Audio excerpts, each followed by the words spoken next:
Rancangan Tuhan sekali lagi tidak pernah gagal. Dalam waktu 1 hari dia ada dalam penjara. Kalau saudara baca, tapi di dalam waktu 1 hari, tidak panggil lama-lama. Kalau Tuhan mau dalam waktu 1 hari, yang buruk menjadi sesuatu yang luar biasa, saudara. Yang dari dalam penjara pindah ke istana dalam waktu berapa? 1 hari.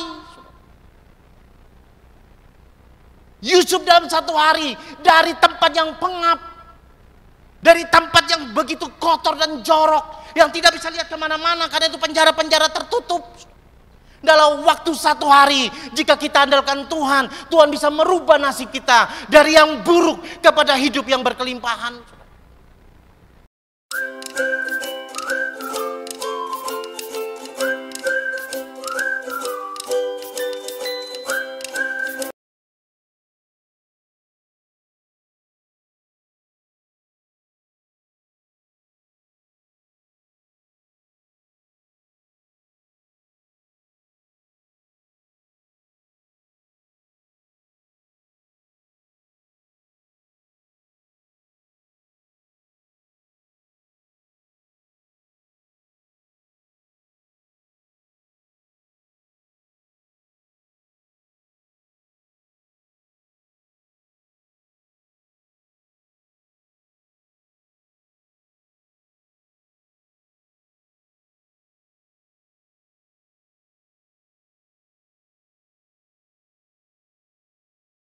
Itu sebabnya Yakub sangat mengasihi Yusuf, saudara. Nah, ingat, perhatikan baik-baik. Pada waktu Yusuf umur 17 tahun, ya, ayat yang kelima, kalau saya bilang gini, maka bermimpilah Yusuf. Sudah ingat, anak umur 17 tahun, mungkin baru tamat SMA mungkin, atau kelas 2 atau baru naik kelas 3 SMA, terus mimpi, saudara. Saudara tahu apa mimpinya Yusuf? Yusuf bilang mimpi begini, saudara. Dia ada di ladang dan dia orang mengikat berkas-berkas. Ya, seperti kayak mungkin kalau kita pergi di Lewa gitu, pergi di sawah begitu, dia orang lagi mengikat berkas-berkas itu. Dan berkasnya Yusuf itu berdiri tegak, sedangkan 11 berkas yang lain atau kumpulan ikatan-ikatan bibit yang lain itu tunduk menyembah sampai ke tanah, saudara. Yusuf bermimpi. Yusuf bermimpi. Kalau saudara pelajari, Yusuf backgroundnya menggembalakan kambing domba. Logikanya harusnya bermimpilah Yusuf, kambingnya tegak berdiri dan kambing-kambing yang lain sujud menyembah. Ini lihat, mimpi Yusuf, dia kerjanya seorang gembala, tetapi mimpinya di padang, di ladang, saudara. Berkasnya berdiri tegak dan 11 berkas yang lain itu tunduk menyembah sampai ke tanah, menyembah kepada berkasnya Yusuf, saudara. Wah, waktu diceritakan kepada saudaranya, saudara bilang, jadi kau punya mau? Kita menyembah sama kau, kan begitu kan? Maka Alkitab bilang gini, maka semakin bencilah mereka terhadap siapa? Yusuf, saudara. Enggak cukup di situ, mimpi yang kedua, saudara. Yusuf bermimpi lagi, ya. Ayat yang ke-9, Yusuf bermimpi lagi apa? Matahari dan bulan. Wah, itu sujud menyembah. Mereka bilang, ini maunya apa ini anak ini? Mimpi model macam apa yang model begini? Dia bilang, jadi kau mau saya dan kau mama ini pergi sujud sama kau. Ingat, anak umur 17 tahun, saudara, mengembalakan kambing domba dapat mimpi. Luar biasa, saudara. Coba kita mengambil posisi sebagai Yusuf. Kita menghayal, saudara, ya. Seandainya itu Yusuf, itu saudara. Ya, yang sudah tahu cerita tentang Yusuf, lupakan cerita itu. Kosongkan pikiranmu, kosongkan hatimu, seolah-olah Anda tidak tahu tentang cerita ini. Seperti yang lain tidak tahu cerita tentang Yusuf. Ambilkan posisi Yusuf, andaikan itu kalian atau kita atau bapak ibu yang menjadi Yusuf. Ya, ambilkan posisi, menghayal sedikit, saudara. Kita ajar menghayal sedikit. Saudara menghayal sedikit, saya sekarang ada di padang gurun. Saya punya papa, saya gembalakan kambing domba dan saya bermimpi. Apa mimpinya? Yang pertama, berkasnya bapak ibu Yusuf berdiri tegak dan yang lain tunduk. Mimpi yang kedua, matahari dan bulan itu datang menyembah kepada dia, kepada Yusuf. Nah, saudara ambilkan itu. Mari kita menghayal dulu. Saudara bisa menghayal? Saudara bisa bermimpi untuk itu? Saudara bisa memposisikan diri seperti itu? Bisa? Memposisikan diri sebagai Yusuf, sudah menghayal. Oke? Bapak Ibu kok tegang sekali ya? Kenapa? Kok nggak ada senyumnya, saudara ya? Hah? Oh, lagi menghayal. Oke, lagi menghayal. Oke. Begini, kita menyimpang sih. Kita sekarang lagi menghayal. Saudara, jika di dalam hayalan saudara, saudara dapat uang 1 miliar sekarang. Menghayal tidak dapat uang 1 miliar. Saudara mau bikin apa dengan itu uang? Saudara punya uang 1 miliar, mau bikin apa dengan uang? Kalau kita menghayal ini, menghayal sekarang, kita menghayal, terus saudara dapat uang 1 miliar. Kaben, kalau menghayal dapat uang 1 M, Kaben mau bikin apa itu uang? Hah? Bingung. Perbesar kandang ayam. Ya kan? Perbesar kandang ayam. Ada yang mau bikin bayar rumah? Bikin bayar rumah? Bayar uang sekolah? Bikin besar usaha, atau saudara bingung ini mau bikin apa? Ya, bingung ini mau bikin apa? Nah, Pak Pendeta kasih gereja. Terus mungkin saudara tanya, Pak Pendeta, kalau menghayal dapat uang 1 M, Pak Pendeta mau bikin apa itu uang? Supaya kita mengerti itu menghayal gitu loh. Kalau saudara tanya sama saya, uang 1 miliar itu saya mau bikin apa? Saya kumpul semua ini orang-orang yang di jalan-jalan, saya suruh datang di gereja, saya bagi sama mereka satu-satu ini uang. Kasih habis semua ini uang. Ya kan? Terus mungkin saudara tanya, lah kalau 1 miliar dibagi-bagi sama orang, terus Pak Pendeta dapat apa? Betul enggak? Gampang toh, ya menghayal lagi. Saudara, saya ini heran loh. Bagaimana Tuhan mau memberkati kita cuma menghayal aja, tidak tahu ini mau bikin apa. Lo cuma menghayal loh, betul enggak? Lo saudari disuruh menghayal, kalau punya uang 1 miliar mau dibuat apa, bingung. Ya, wah, saya mau bikin rumah, saya pelitnya itu loh, baru menghayal sudah sekikir. Lah ya, kan saya bilang tadi kalau kita menghayal dapat uang 1 M. Cuma menghayal aja loh. Oh, menghayal aja pelitnya setengah mati. Ya sumbang gereja kek. Pak, saya mau membangun menyelesaikan gereja yang ada di Wangga yang belum selesai, Pak. Kan cuma menghayal. Ya toh? Lah kalau habis, ya menghayal lagi. Lah kan cuma kembali ceritanya Yusuf.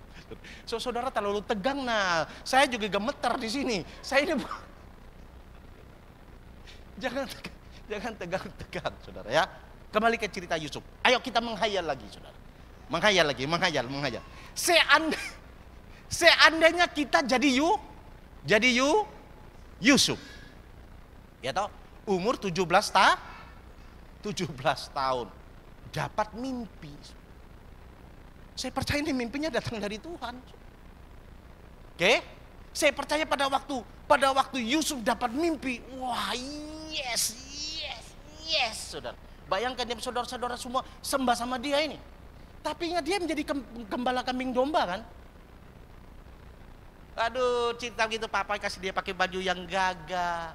Satu kali kalau saudara cerita itu, saudara, papanya bilang gini, Yusuf, kau pikir cari dulu kau punya saudara-saudara itu, kenapa saudara tidak pulang-pulang bikin gembala domba di mana ini?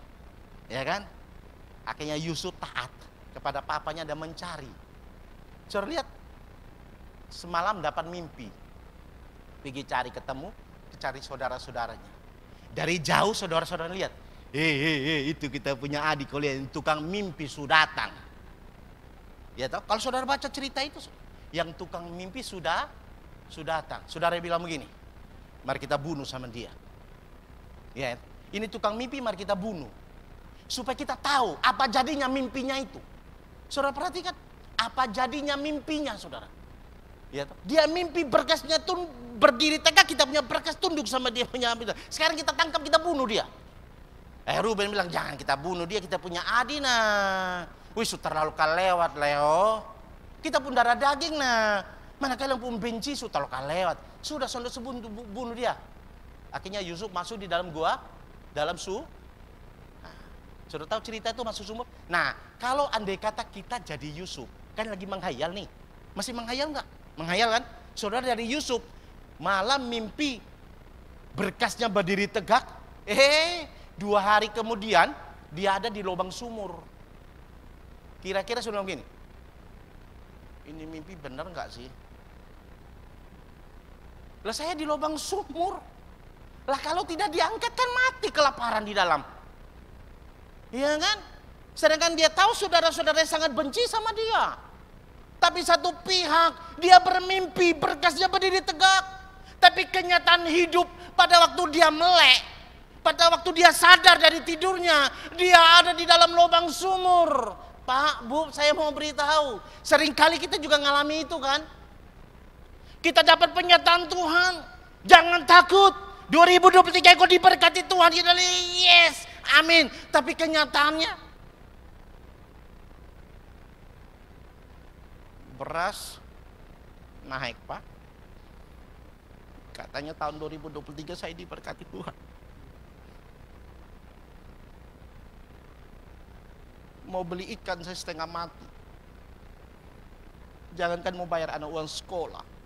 Seolah-olah kita ada di lubang sumur. Tapi saya mau beritahu, rancangan Tuhan tidak pernah gagal. Ujung-ujungnya pasti baik. Amin. Di dalam lubang sumur, ada saudagar Ismail lewat. Daripada kita kasih taruh sama dia di lubang sumur, lebih kita jual dapat uang. Kalau saudara jadi Yusuf, diangkat dari lubang sumur, kasih jual sama orang Ismail. Orang Ismail bawa di Mesir. Tuh. Terus bagaimana dengan mimpinya? Bulan dan bintang sujud kepadanya mana? Kenyataannya dia dijual jadi budak.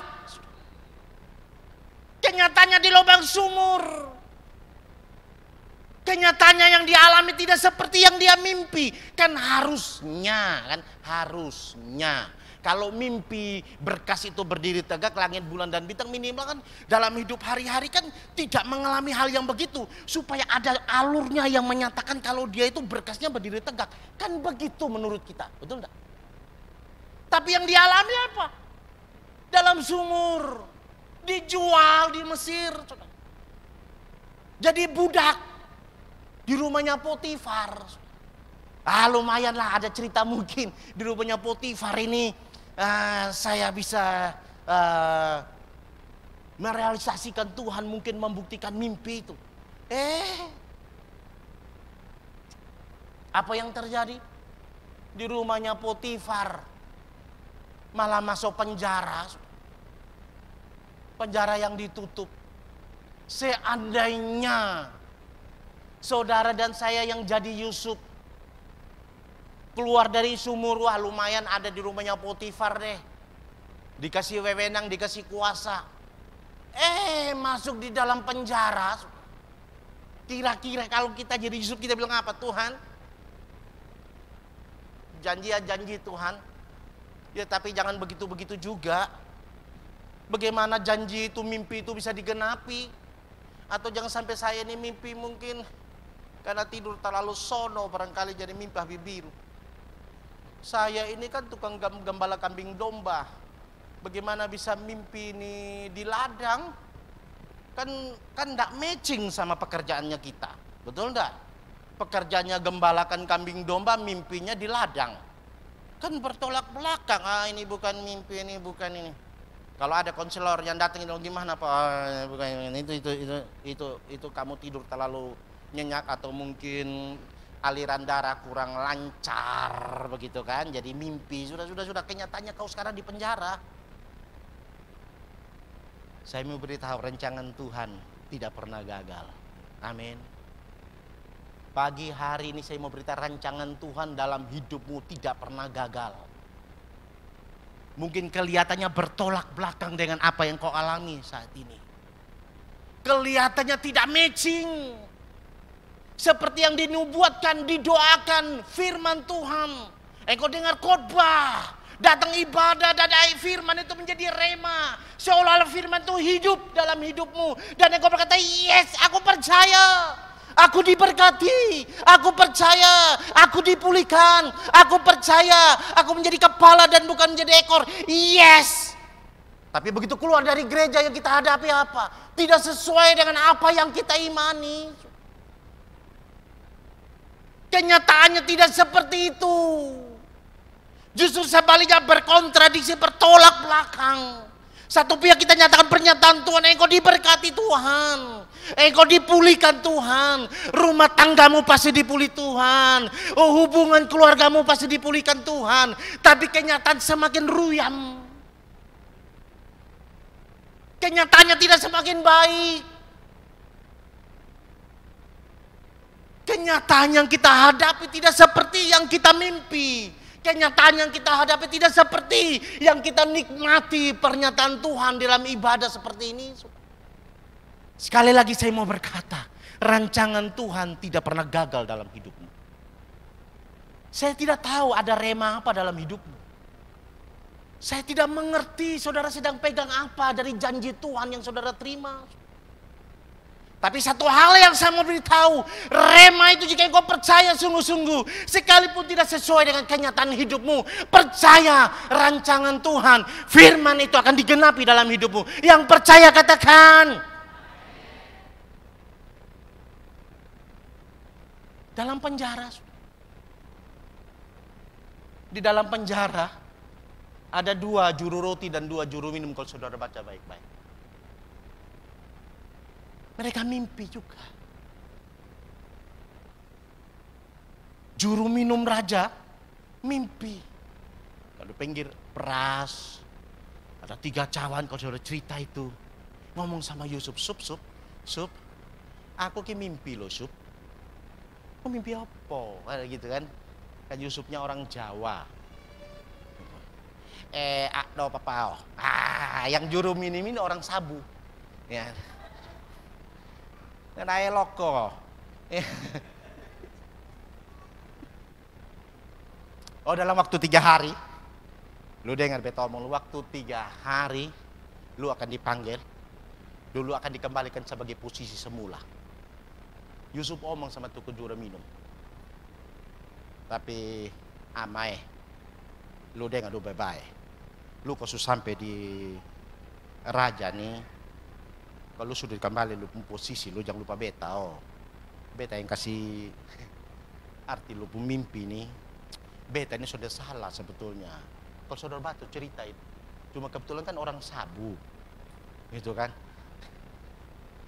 Beta sudah salah. Itu Tante Potifar itu dia mau memanggil yang beta nah. Cuma beta takut Tuhan, beta sudah mau. Dikejar beta kestinga pun baju beta ini Yusuf mau perkosa. Bapak tua datang dari sana. Tuh sudah tanya baik-baik, dulu sudah mau interogasi kok apa kok langsung tangkap beta pikir masuk di tanpa begini nih.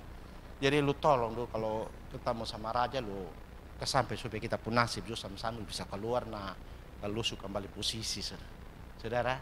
3 hari kemudian apa yang dimimpikan itu terjadi saudara. Juru minum kembali kepada posisi sebagai juru minum. Juru roti bilang, wih beta juga mimpi. Oh lu pun mimpi apa?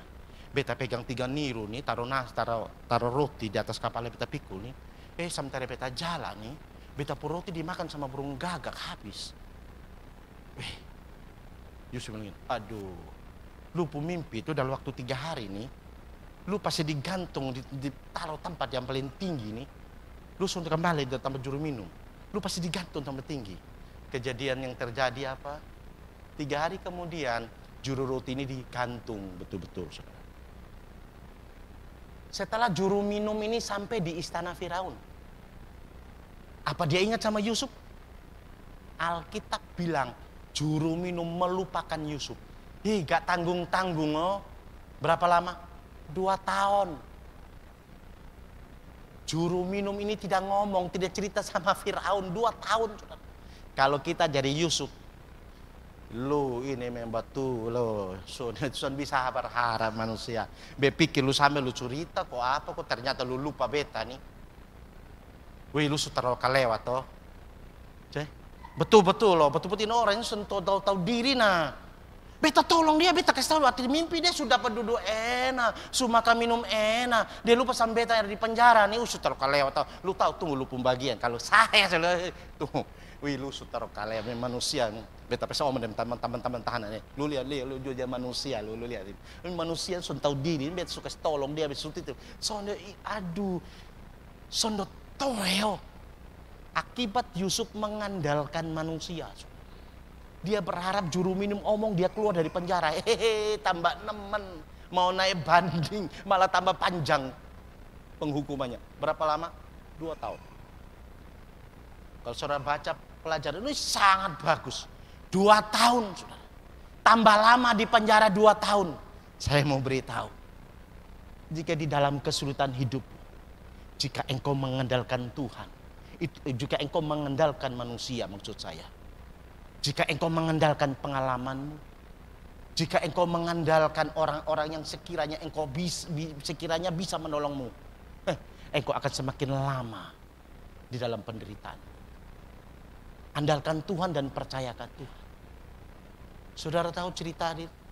Setelah 2 tahun, mungkin Yusuf pun sudah lupa. Biar sudah, lu tolong beta ya sudah main beta pun nasib baru sini nah. Mungkin itu mimpi juga dia bilang, ya sono pakai mimpi lah. Mau mimpi apa? Buktinya beta di penjara nah. Ya toh. Ada teman juga beta mau kasih tahu dia bilang sono lupa. Oh, son ingat lah dan beta. Dia susah senang, sudah beta sudah tidak ingat lagi. Lupa semua. Betul? Tapi setelah lewat 2 tahun giliran Fir'aunnya yang mimpi. Saya percaya.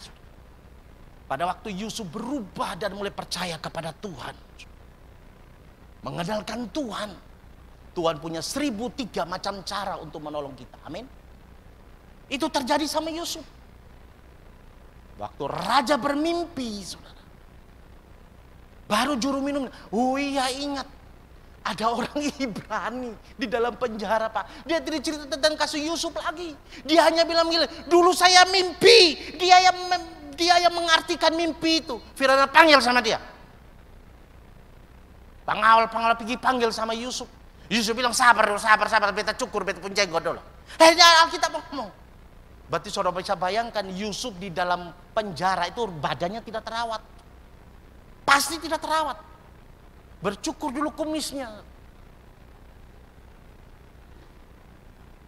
Kita bisa bayangkan pada waktu dia di dalam penjara itu. Pada waktu Firaun suruh panggil dia datang ke sini, dia bilang sabar dulu. Ya toh, kita mandi-mandi, kau cuci muka, aku sedikit coba, beta pikir lihat di cermin begini, aduh beta punceng ke panjang. Wison benar, cukur. Setelah bersih, baru menghadap sama Firaun.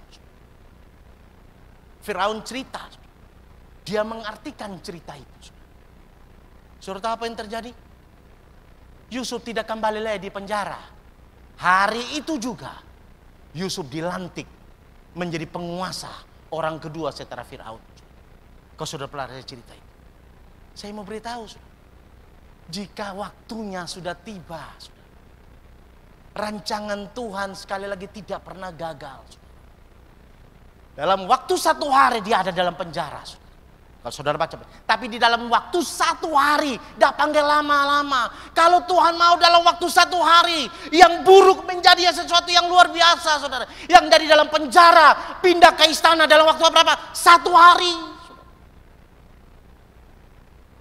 Yusuf dalam 1 hari dari tempat yang pengap, dari tempat yang begitu kotor dan jorok, yang tidak bisa lihat kemana-mana karena itu penjara-penjara tertutup. Dalam waktu 1 hari, jika kita andalkan Tuhan, Tuhan bisa merubah nasib kita dari yang buruk kepada hidup yang berkelimpahan. Pertanyaan saya sederhana, saudara. Terus kapan mimpinya digenapi? Belum. Pada waktu Yusuf menjadi penguasa, pada waktu Yusuf diangkat dari penjara di dalam istana Firaun, saudara. Yusuf itu sudah berumur berapa? 30 tahun. Saudara. Dari umur 17 dapat mimpi, saudara. Umur 30 tahun. Berapa tahun itu? 13 tahun hidup di dalam penderitaan. Itu tidak gampang Pak Bu. 13 tahun. 13 tahun dia menjadi penguasa saudara. Tapi mimpinya Firaun 7 tahun terjadi kelimpahan. Dan pada waktu 7 tahun itulah kita mengumpul semua berkas-berkas. Gandum-gandum. Semua dia beli saudara. Hasil panen masyarakat dia tampung semua selama 7 tahun. Saya mau tanya, apakah dia sudah bertemu dengan 11 berkas yang sudah menyembah saya dengan mimpinya? Belum saudara. Kapan mimpi itu digenapi saudara? Yaris saudara.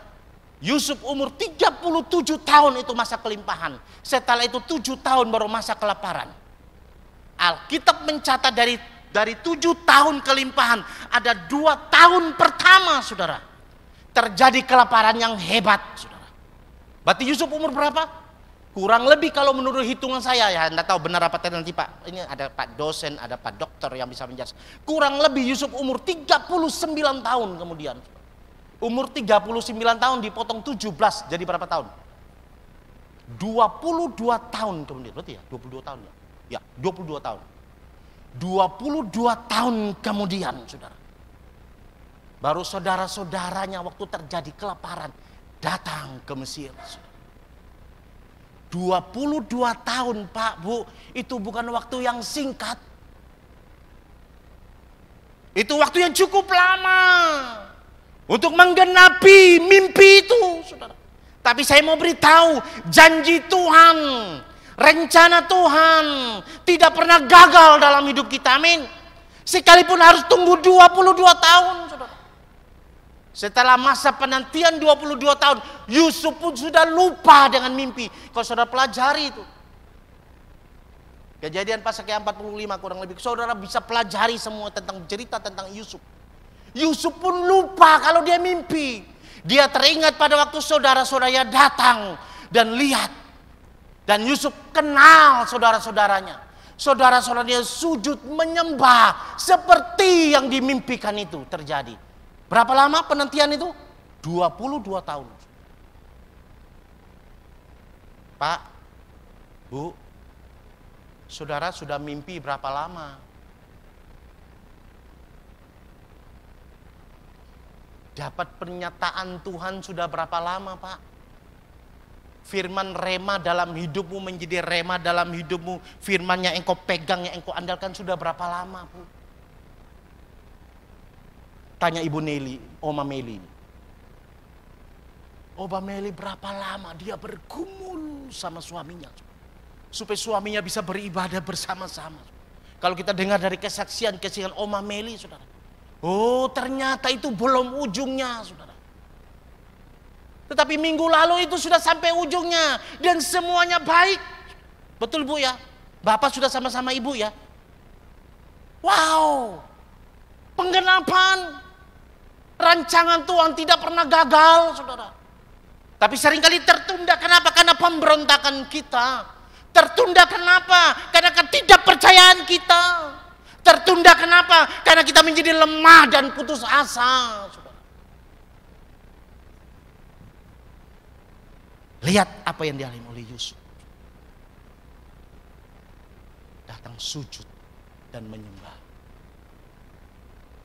Penggenapan dari janji lewat mimpi itu 22 tahun kemudian. Bahkan Yusuf pun lupa mimpi itu. Kalau saudara baca cerita tentang Yusuf, teringatlah Yusuf akan mimpinya itu, saudara. Artinya apa? Artinya dia sendiri sudah lupa tentang mimpi itu. Mungkin dia pikir mimpi hanya sekedar bunga-bunga tidur.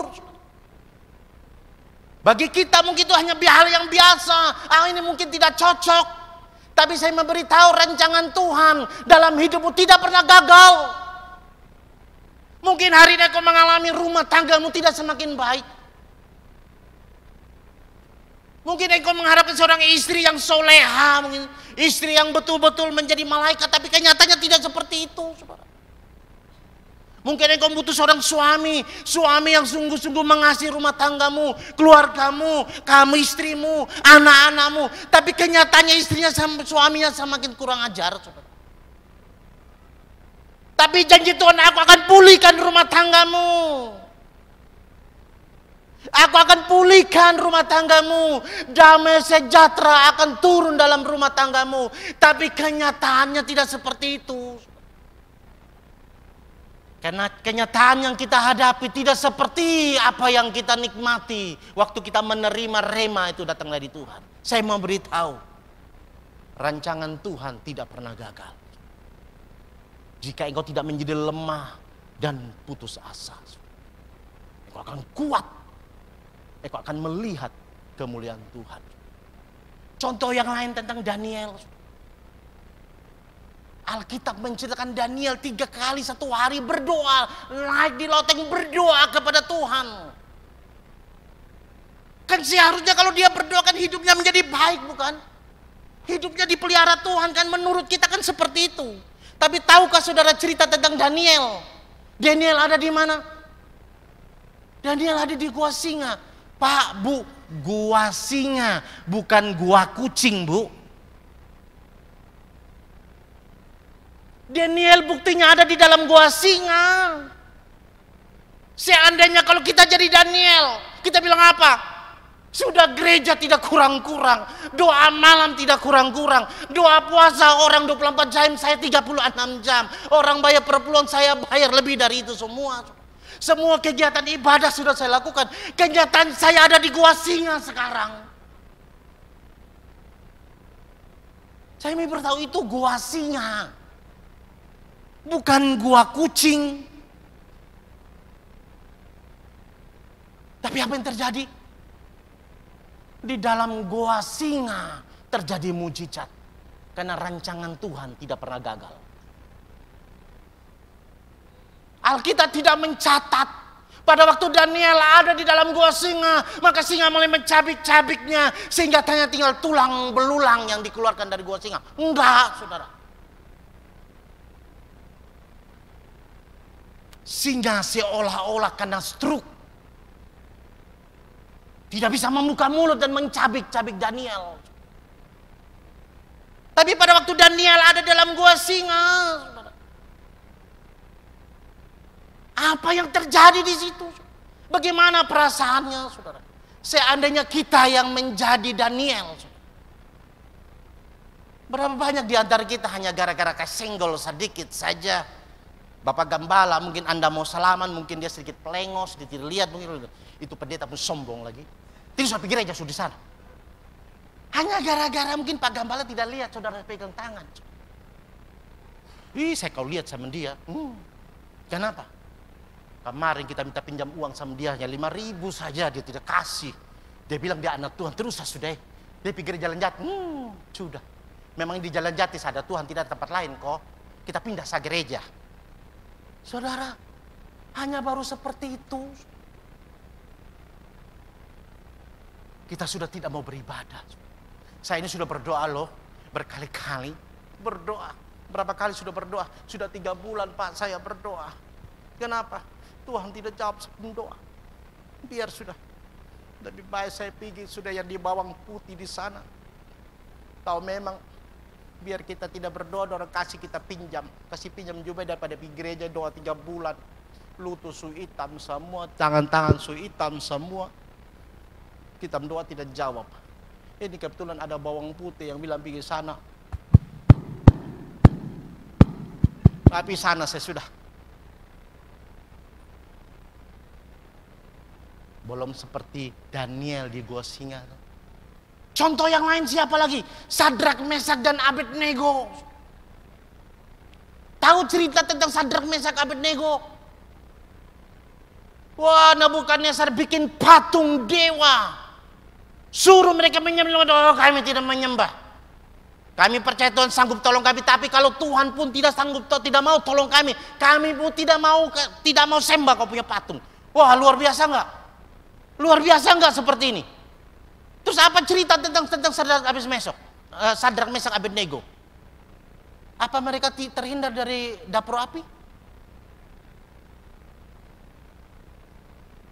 Nebukadnezar kau kasih panas itu tungku api, 7 kali lebih panas dari biasanya.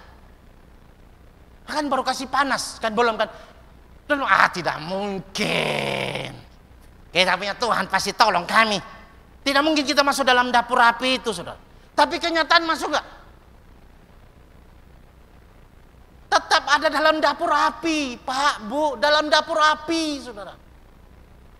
Tapi saya mau beritahu, rancangan Tuhan tidak pernah gagal. Sekalipun di dalam dapur api, Alkitab beritahu sama kita, ada rasa bau angus kok.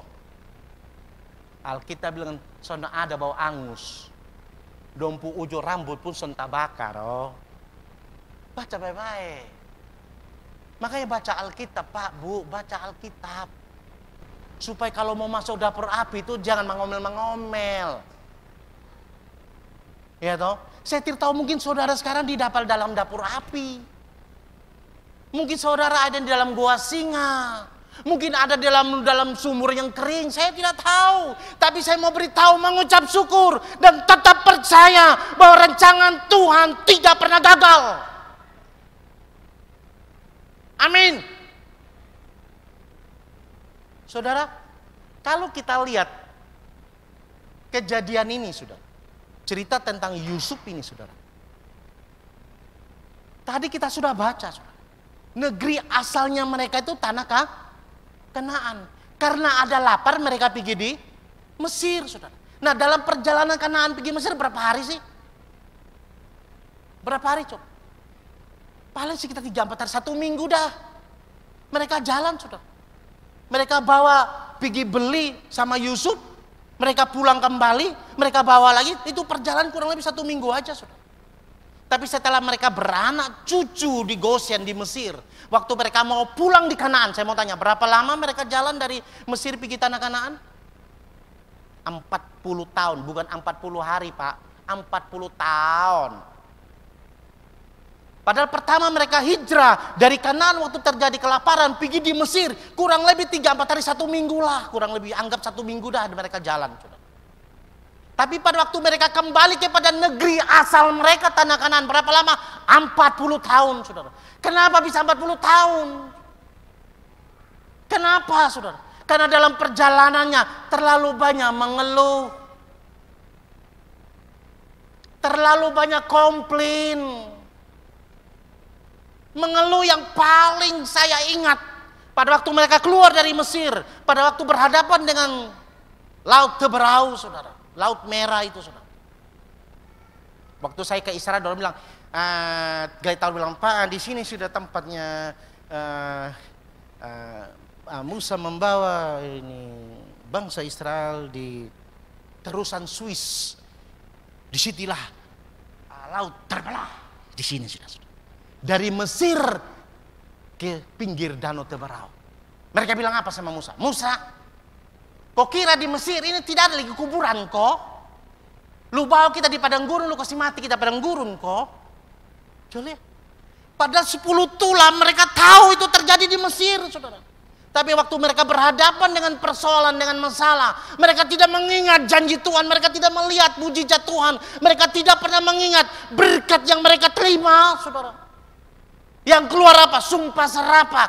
Kau pikir tidak ada kubur lagi di sana? Jadi kau mau bunuh kita di sini? Kau lihat di belakang tentara Mesir, di muka laut. Saya mau beritahu, mengeluh itu yang membuat kita berputar-putar di dalam persoalan itu.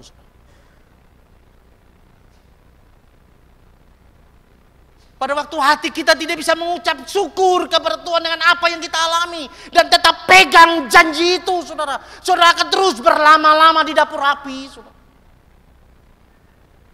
Tapi jika saudara tetap percaya bahwa Dia Allah yang tidak pernah ingkar janji, Dia Allah yang tidak pernah lupa akan firman-Nya, saudara tidak akan lama-lama dalam persoalan saudara. Kalau Yusuf 1 hari bisa rubah dari penjara kepada istana Firaun, saya juga pun percaya, saudara, dalam waktu 1 hari Tuhan pun bisa merubah nasibmu, saudara. Di dalam persoalan Tuhan akan keluar dan kau bilang begini, luar biasa dahsyat. Saya alami itu, saudara. Saya nikmati itu, saudara. Itu sebabnya nasihat saya. kuatkan dan teguhkan hati. Percaya sama Tuhan. Engkau akan melihat pertolongan Tuhan yang ajaib. Engkau akan menikmati janji firman itu nyata dalam hidupmu. Pak, Bu, kuat. Jangan engkau mau ditipu dengan persoalan ini. Memang yang kau hadapi nyata, hidup ini seperti itu. Saudara. Susah, saudara. Tapi saya mau berada di dalam kesusahan itulah Tuhan nyatakan kemuliaannya. Saudara. Kita bagaikan Raja Wali yang terbang tinggi naik. Pada waktu ada badai, Raja Wali tidak hanya mengepakkan sayapnya, saudara. Dia tidak begini, dia hanya membentangkan sayapnya. Dia akan terbang tinggi, saudara. Dan dia melihat sasarannya secara nyata dan jelas. Saya tidak tahu apa persoalan. Saya tidak mengerti apa yang saudara sedang hadapi. Tapi minimal dari perjalanan Yusuf, dari kisah hidupnya Yusuf, itu menjadi pelajaran bagi kita, menjadi teladan bagi kita, menjadi panutan bagi kita, bahwa rancangan Tuhan tidak pernah gagal. Kuatkan dan teguhkan hatimu. Janji Tuhan seperti fajar di pagi hari yang tidak akan pernah terlambat untuk bersinar. Amin. Amin. Janjimu seperti fajar pagi hari. Mari kita bangkit berdiri. Dan tiada pernah terlambat bersinar.